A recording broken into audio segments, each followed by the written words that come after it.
Next ఏపీలో ఎవరు CM అవుతారు? పక్కా చంద్రబాబు నాయుడు అవుతారు. ఎలా బ్రో? ఎందుకంటే ఇప్పుడున్న సిచ్యువేషన్లో ఆయన ఒక సీనియర్ పర్సన్ ఉన్నారు కాబట్టి కంపల్సరీ ఆంధ్రప్రదేశ్కి ఒక సీనియర్ పర్సన్ కావాలి. ఎందుకంటే ఈ 5 సంవత్సరాలు ఏం అభివృద్ధి లేదు. పథకాలు అయితే పెట్టింది కానీ అది ఎవరికి కావాలి? ఎవరికైనా యూజ్ అవుతాయి? అస్సలు యూజ్ అవ్వవు. వచ్చే కంపెనీలు కూడా ఈ 5 సంవత్సరాలు వెళ్ళిపోయినాయి. కియో కంపెనీలు లేపేశారు. అమరాజ్ ఆ కంపెనీ కూడా వెళ్ళిపోయింది. HCL కంపెనీ ఉండేది ఈ గన్నవరం, అది కూడా తీసేశారు. ఇంకెక్కడ ఉన్నాయి మన కంపెనీస్? ఐటీ సాఫ్ట్వేర్ అస్సలు లేదు. ఈ టైంలో మనకు కంపల్సరీ కావాల్సింది చంద్రబాబు రావాలి. ఎందుకంటే బాగుందనట్లేదు ఉంది. ప్రజలకి ఏంటంటే ఇప్పుడు హైదరాబాద్లో మొత్తం నిరుద్యోగులు ఉన్నారు. ఎందుకంటే శ్రీకాకుళం డిస్ట్రిక్ట్ చాలామంది నిరుద్యోగులు ఇక్కడికి వచ్చి ఉంటున్నారు. వాళ్ళు ఎందుకు వచ్చేస్తున్నారంటే జాబులు లేక, ఇక్కడ ఒక్క జాబులు లేక ఇక్కడ వచ్చేస్తున్నారు. చాలా ఫేస్ అవుతున్నారు ప్రాబ్లమ్స్తో. అంటే ఇప్పుడు సంక్షేమ పథకాలు ఇచ్చి ప్రజల్ని సోమరిపోతులు అది అయితే బద్దకిష్టం చేసాం. ఇప్పుడు వాలంటీర్ పోస్ట్ అంటున్నారు. 5,000 యూజ్ ఎవరికి సరిపోతుంది? 5,000 నాకు చెప్పండి. 5,000తో ఎవరు బతకలేదు. ఈ రోజుల్లో 90 డేస్లో ఎలా ఉందంటే 5,000తో ఎవ్వరు సాటిస్ఫై అవ్వలేరు నాకు తెలిసి. కానీ 5,000తో ఈ వాలంటీర్ వ్యవస్థ ఇవన్నీ వేస్ట్. జగన్ చూసుకున్నట్టయితే 175 వస్తాయన్నారు. అది అనుకోవడం తప్ప ఈసారి అయితే రాదు. ఒక టైంలో అయితే వచ్చింది కానీ ఇప్పుడైతే ఏం రాదు. మనం చూసుకున్నట్టయితే మీది శ్రీకాకుళం అంటున్నారు, రాజమంటున్నారు.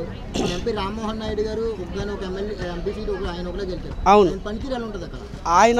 ఆయనకి ఏంటంటే తండ్రి తగ్గట్టు కొడుకు అంటారు. కింజరాపు ఎర్రన్నాయుడు కొడుకు అంటారు.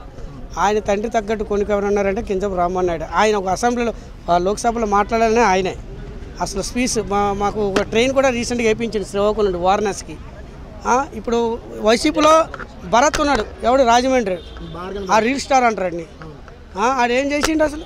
రాజమండ్రి డెవలప్ చేశారు కదా. ఏం చేసిండు? రాజమండ్రి ఏముంది? రాజమండ్రి రోడ్లా ఏముంది? ఒకసారి వెళ్ళి చూసాను నేను ఒక్కసారి రాజమండ్రిలో మొన్న 15 డేస్ నేను డ్యూటీ చేసిన. అటు ఒక్క రోడ్డు కూడా సరిగ్గా లేదు. అటు ఒక్క రోడ్లు కూడా సరిగ్గా లేదు. భరత్ అంటే టాపిక్ గుర్తుకొచ్చింది. మార్గన్ భరత్ కాకినాడ రాజమండ్రి క్లీన్ సిటీ బొంగు చేస్తాడు. అది అవ్వదు బ్రో, అది అవ్వదు. 60 కిలోమీటర్స్ లాంగ్ ఉంటుంది. అవును, అది ఎవరి వల్ల సాధ్యమైంది ఇన్ని రోజులు చెప్పండి? అస్సలు కాదు అది. మరి జనసేన గారికి 24 సీట్లు ఇవ్వడం మీద మీ అభిప్రాయం ఏంటి? ఇప్పుడు ఏంటంటే జనసేనకి 24 సీట్లు ఎందుకు ఇవ్వడం అంటే ఇప్పుడు మొత్తం టీడీపీ వాళ్ళకి ఇచ్చేస్తే మ్యాక్సిమం జనసేన వస్తుందో తెలియదు. ఎందుకంటే అందరూ ఓట్లు వేస్తారని నమ్మకం లేదు జనసేనకు. నాకు తెలిసి జనసేనకి ఓట్లు వేస్తారని నమ్మకం లేదు. ఎందుకంటే జనసేనకి ఫాలోవర్స్ ఉన్నారు కానీ వాళ్ళ ఫ్యాన్సే వాళ్ళకి యాంటీగా ఉన్నారు. అందుకే వీళ్ళు కొన్ని సీట్లు ఇచ్చి వీళ్ళు సత్తా ఏంటో చూద్దామని 24 సీట్లు ఇచ్చారు. నాకు తెలిసి ఆల్మోస్ట్ మంచిది, అన్న. ఎందుకంటే రెండు పార్టీలు కలిస్తే కొంచెం నేను చెప్పలేను బ్రో, నేను చెప్పను. నేను గుడివాడ డ్యూటీకి వెళ్ళిన ఒకసారి. గుడివాడలో ఒకసారి రోడ్డు వాళ్ళ ఊరికి ఒకసారి చూడమన్నా డ్యూటీ. ఒక్కసారి నేను డ్యూటీకి వెళ్ళిన విజయవాడ నుండి గుడివాడి రోడ్డు అస్సలు బాగాలేదు. అర్థమైందా? కొడాలని కదా ఎవడైనా రాడి పర్లే.